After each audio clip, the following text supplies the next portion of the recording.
என் அன்பு சகோதர சகோதரிகளே, எண்ணாகமம் 23ஆம் அதிகாரம் 8வது வசனத்தை பாருங்க.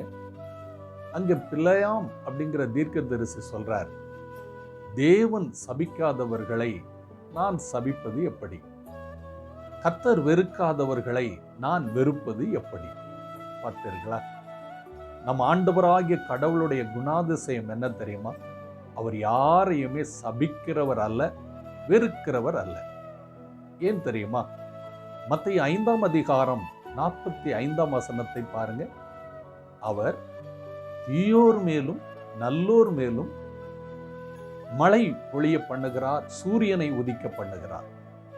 தீயோர் மேலும் நல்லோர் மேல் மட்டுமல்ல, நீதி உள்ளவர்கள் மேலும் அநீதி உள்ளவர்கள் மேலும் அவர் மழை பெய்ய பண்ணுகிறாராம். பார்த்தீர்களா?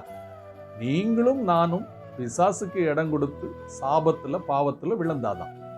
எனவே எபேசியர் 4:27 படி பிசாசுக்கு இடம் கொடாமலும் இருங்கள் என்று வேதம் சொல்லுகிறது. நம் வாழ்க்கையை நாம் காத்துக்கொள்வோம். God bless you.